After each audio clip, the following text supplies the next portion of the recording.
हेमंत सरकार के दोबारा लौटते ही नक्सली अब अपने वारदात के जरिए दस्तक देने लगे हैं। पीएलएफआई संगठन को नेस्तनाबूद करने वाली खूंटी पुलिस के लिए पीएलएफआई फिर एक बार चुनौती बनता दिखाई दे रहा है। चुनाव समाप्त होने के बाद जिले में पोस्टरबाजी कर दस्तक दिया और गाड़ियों में आगजनी कर उपस्थिति दर्ज कराया है। एक सप्ताह के भीतर 2 बड़ी घटनाओं को अंजाम देकर पुलिस की सक्रियता बढ़ा दी है। हेमंत सोरेन की सरकार दूसरी बार आने के बाद एक बार फिर नक्सली अपना सर उठाने लगे हैं। नक्सलियों को नेस्तनाबूद करने का दावा करने वाली हेमंत सोरेन सरकार अब नक्सलियों के खिलाफ कार्रवाई करने से बचती हुई नजर आई और यही कारण रहा कि हाल के दिनों में पीएलएफआई जैसी नक्सली संगठन तेजी से सर उठाने लगे हैं। पीएलएफआई संगठन को नेस्तनाबूद करने वाली खूंटी पुलिस के लिए पीएलएफआई फिर से एक बार चुनौती बनता हुआ दिखाई दे रहा है। चुनावी समर के बाद अब जिले में पोस्टरबाजी कर पीएलएफआई ने दस्तक दी है और गाड़ियों में आगजनी कर अपनी उपस्थिति दर्ज कराई है। एक सप्ताह के भीतर 2 बड़ी घटनाओं को अंजाम देकर पुलिस की सक्रियता भी बढ़ा दी गई है। कर्रा में रेलवे कार्य में लगी साइट पर पंपलेट चिपकाकर और वाहनों में आग लगाकर पीएलएफआई ने अपनी उपस्थिति दर्ज कराई है। चुनाव से कुछ दिन पहले खूंटी और कर्रा थाना के समीप पोस्टरबाजी कर पीएलएफआई ने अपनी उपस्थिति दर्ज कराई थी। 1 महीने बाद तोरपा में सड़क निर्माण कार्य में लगी गाड़ियों पर आगजनी की वारदात को अंजाम दिया गया है। ऐसे में कहा जा सकता है कि लेवी और ठेकेदारों से वसूली को लेकर जिस तरह से अब पीएलएफआई सक्रिय हुआ है, वैसी स्थिति में ये कहा जा सकता है कि पीएलएफआई लगातार अपने पांव पसार रहा है और राज्य में नई सरकार बनने के साथ ही ये कहा जा रहा है कि जो स्थितियां हैं उन स्थितियों में नक्सलियों की आगे दखल बढ़ती जा रही है।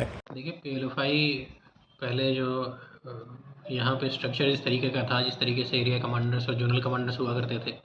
गांव का गांव इनका सपोर्ट किया करता था। आप लापा बकसपुर तक के तरफ चले जाएं, जरियागढ़ चले जाएं, रनिया के कई क्षेत्रों में चले जाएं, तो जिस तरह का इनका वर्चस्व था वो चीज़ ख़त्म हो चुका है। कोई भी ऐसा गाँव नहीं है आज के डेट में जहाँ पुलिस नहीं जाती है या पुलिस की पहुँच नहीं है या कहीं रेड करने के लिए पुलिस को सोचना पड़ता है, या कोई भी ऐसा गाँव नहीं है जो एडमिनिस्ट्रेशन के अगेंस्ट खड़ा होकर किसी पीएलएफआई और किसी भी ऐसे माओवादी ऑर्गेनाइजेशन को यहाँ सपोर्ट कर रहा है।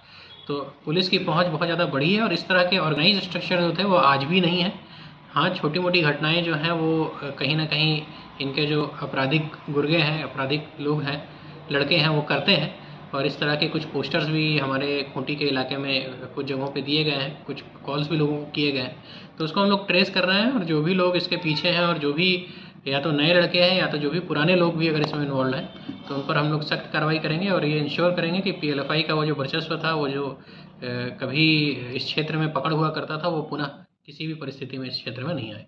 सर, लोधमा में लोगों ने एक जगह पोस्टर चिपकाया है जहाँ पे कार्य चल रहा है लोधमा के इलाके, रेलवे स्टेशन के इलाके में।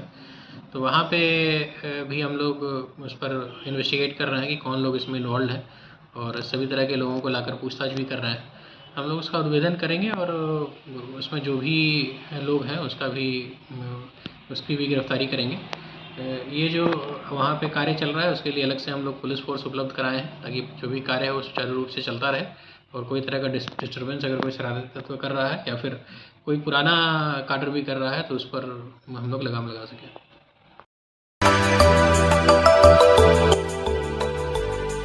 मिनी लंदन मैक्लुस्कीगंज प्रकृति की गोद में बसा ड्रीम डेस्टिनेशन आपका कर रहा है इंतजार। आइए अपने यादगार लम्हों को बिताइए ड्रीम डेस्टिनेशन में। राजधानी रांची से महज 50 किलोमीटर दूर आपका अपना ड्रीम डेस्टिनेशन। जब टूटती है आस, जब थकती है सांस, जब रूठते हैं अपने, मुंह मोड़ता है जमाना, जब अंगड़ाई लेता है संकल्प, फिर बनती है कहानी, बनते हैं अनमिट निशान। देखिए मेरे साथ संघर्ष की दास्तान।